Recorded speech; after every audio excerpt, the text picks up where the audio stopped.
3 years after television executive Neeraj Grover was brutally murdered, the Mumbai Sessions Court is likely to pronounce its verdict in the case today. Grover's parents insist that he was murdered by Emil Jerome, Matthew and Maria Monica Susiraj on the 7th of May in 2008 in Mumbai.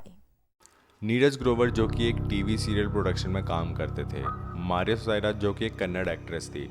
Maria Kerala के कोची में पैदा हुई थी and उसे बचपन से ही dancing, singing और acting का शौक था एंड उसने साउथ इंडियन मूवीज़ भी की थी। एंड जब वो कोची में रहती थी तो उसका एक बचपन का दोस्त था, उसका नाम था Jerome Matthew and Maria Susairaj बचपन से ही बहुत ज़्यादा क्लोज थे, मतलब वो रिलेशनशिप में आ गए थे। एंड जिरोम मैथ्यू जो कि नेवल ऑफिसर था and Maria Susairaj of course Kannada actress थी, तो वो दोनों शादी करने वाले थे। बट मारिया सुसाइराज ने शादी से मना कर दिया था क्योंकि उसे अपने ड्रीम्स पूरे करने थे। जैसा कि मैंने बताया कि वो एक्टिंग का शौक़ रखती थी, तो उसे बचपन से ही एक बॉलीवुड एक्ट्रेस बनना था, एक हिंदी मूवीज़ में काम करना था।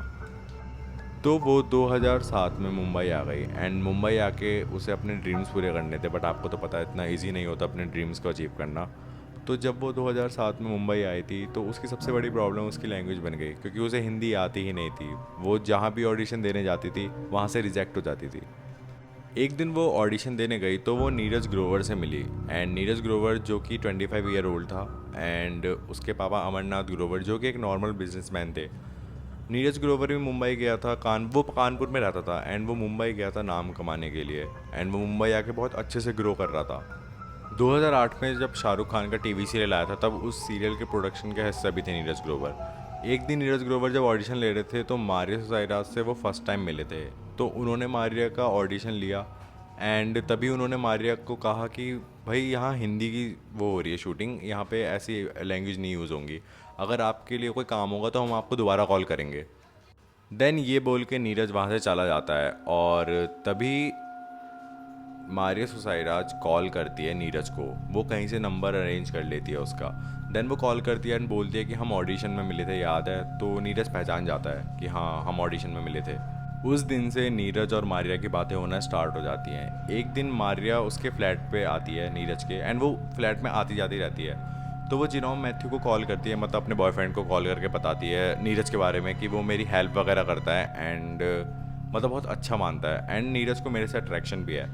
तो ये सब सुन के जिरोम ऑब्वियसली इनसिक्योर हो गया था एंड उसने बोला कि मारिया ने बोला कि मुझे अट्रैक्शन नहीं है नीरज से।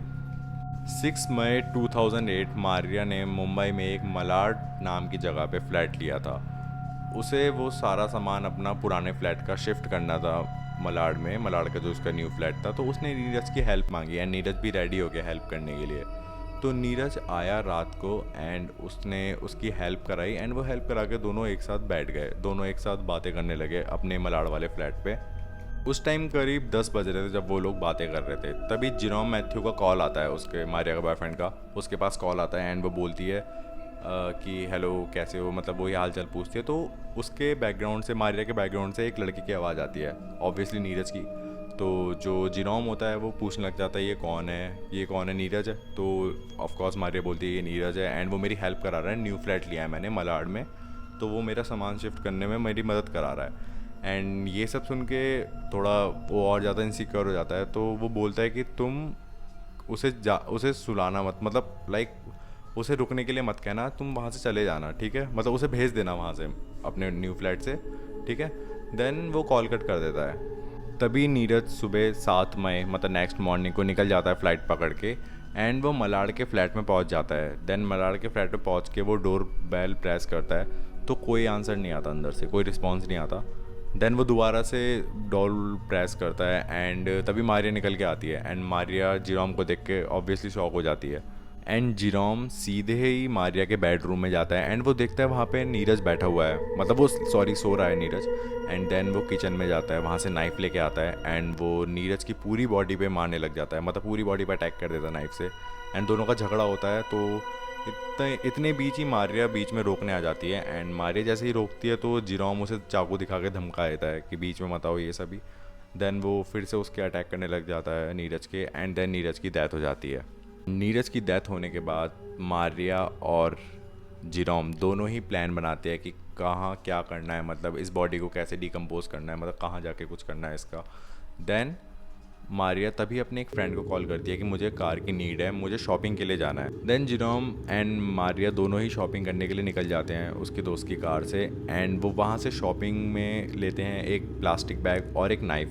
देन वो दोनों चीज़ें लेके वो 3 बजे दोपहर के अपने फ्लैट पे आ जाते हैं। देन वो आते ही वहाँ पे पहले कर्टेन वगैरह हटाते हैं, न्यू एंड फर्नीचर जो था गंदा उसे साफ़ करते हैं, एंड जो ब्लड के जहाँ जहाँ निशान थे वॉल पे उसे वहाँ पे दोबारा से पेंट कर देते हैं, जिससे कि सारी निशानी वहाँ पे चले जाए नीरज ग्रोवर की। देन वो नीरज के 100 पीसीस कर देते हैं, मतलब नाइफ से काट काट के 100 पीसीस कर देते हैं, एंड वो जो कि प्लास्टिक बैग होते हैं उसमें वो फिल कर देते हैं। दोनों प्लास्टिक बैग फुल हो जाते हैं उन पीसीस से नीरज की बॉडी के। देन वो उस फर्श को भी क्लीन कर देते हैं, पूरा न्यू फ्लैट फिर से मतलब पूरा न्यू क्लीन कर देते हैं वो फ्लैट को। एंड देन वो प्लास्टिक बैग लेके जैसे ही नीचे जा रही होती है मतलब दोस्त की कार से, देन सिक्योरिटी गार्ड देख लेता है कि उसके हाथ में दोस्त वो है प्लास्टिक बैग, वो भी भारी भारी से। देन वो उतना ध्यान नहीं देता। देन नीरज की बॉडी जो कि प्लास्टिक बैग में थी एंड वो कार में रख देते हैं, मतलब पीछे डिग्गी में डाल के दोनों वहाँ से चले जाते हैं। जिरोम एंड मारिया दोनों ही रास्ते से 2 बॉटल पेट्रोल लेते हैं एंड वो दोनों पालगढ़ ज़िले मैनौर की तरफ निकल जाते हैं कार से। एंड देन वो मैनौर के जंगल में रुकते हैं एंड वहाँ पे नीरज के प्लास्टिक बैग जो होते हैं 2 जिसमें मतलब बॉडी के पीसीस होते हैं वो दोनों फेंक देते हैं जंगल में, एंड उसमें पेट्रोल से आग लगा देते हैं। फिर वो बैग्स को जला के फिर वो वहाँ से मतलब वो पीसीस को जला के देन वो चले जाते हैं वापस अपने मलाड़ वाले फ्लैट में। देन वो रात के 10 बजे पहुँचते हैं एंड वो 10 बजे पहुँचने के बाद जेरोम वहीं पे रुकता है एंड वो नेक्स्ट मॉर्निंग कोची के लिए चला जाता है। देन 2-3 दिन हो जाते हैं, नीरज की बॉडी मतलब नहीं मिलती है, मतलब नीरज ही नहीं मिलता है, तो वो ऑफिस नहीं आता है। तो उसके फ्रेंड्स कंप्लेन कर देते हैं कि नीरज मिसिंग है, नीरज की मिसिंग कंप्लेन कर देते हैं। एंड देन नीरज की मिसिंग कंप्लेन करने के बाद वो मारिया से एक बार पूछते हैं कि नीरज कहाँ है, तो मारिया ये बोलती है कि मुझे नहीं पता, वो मेरा सामान वगैरह शिफ्ट करा के मेरे न्यू फ्लैट में वहाँ से उस रात चला गया था। देन पुलिस वाले मारिया के सिक्योरिटी गार्ड से पूछते हैं। देन वो बोलता है कि वो उस रात 2 प्लास्टिक बैग लेके किसी लड़के के साथ कार से गई थी। देन ये सब सुन के वो मारिया के पास जाते हैं पुलिस वाले एंड वो उससे बोलते हैं, तो मारिया वही बोलती है जो उसके फ्रेंड को बोलती है नीरज के, कि ये मतलब रात को चला गया था मेरा सामान वगैरह शिफ्ट करा के। देन वो बहुत शक्ति से बोलते हैं, मतलब बहुत डांट वाट के बोलते हैं, लाइक उसे मतलब फोर्स करके बोलते हैं। देन वो सब सच बोल देती है कि मैंने खून नहीं किया है, ये सब जिरोम ने किया है, मेरे बॉयफ्रेंड ने। देन जिरोम को वहीं कोची में अरेस्ट कर लेते हैं एंड जो मारिया होती है मारिया को भी अरेस्ट कर लेते हैं एंड जो उसकी कार होती है फ्रेंड की उसे सील कर लेते हैं। Then वो मारिया को लेके वहाँ जाते हैं मैनौर के जंगल में जहाँ पे पीसीस पड़े थे उसके, मतलब वहाँ पे कुछ हड्डियाँ थी, लाइक टीथ्स वगैरह थे और बोन्स वगैरह थे कुछ जो कि जल नहीं पाए थे ढंग से। देन वो उसका डीएनए टेस्ट करते हैं एंड पता चलता है कि ये बॉडी नीरज की निकलती है। देन 2011 में कोर्ट में फैसला होता है कि जिरोम मैथ्यू ने मर्डर किया है तो उसे 50 के फाइन देना पड़ेगा एंड 10 ईयर की सज़ा सुनाई जाएगी। एंड जिरोम का साथ देने के लिए मारिया को 3 साल की सज़ा सुनाई गई। नीरज के मम्मी पापा थे, उन्हें ये फैसला पसंद नहीं था बट वो कर भी क्या सकते थे। देन 2018 में जिरोम मैथ्यू जेल से बाहर आ गया था और 3 साल बाद मारिया सुसाइराज भी जेल से बाहर आ गई थी एंड वो किसी गलत काम में लग गई थी 3 साल बाद ही। देन 2011 में एक मूवी आई थी नॉट लव स्टोरी के नाम से, वो इन्हीं के ऊपर बनी हुई है, सबने देख रखी होगी। तो ये थी नीरज ग्रोवर की true story. Thanks for watching.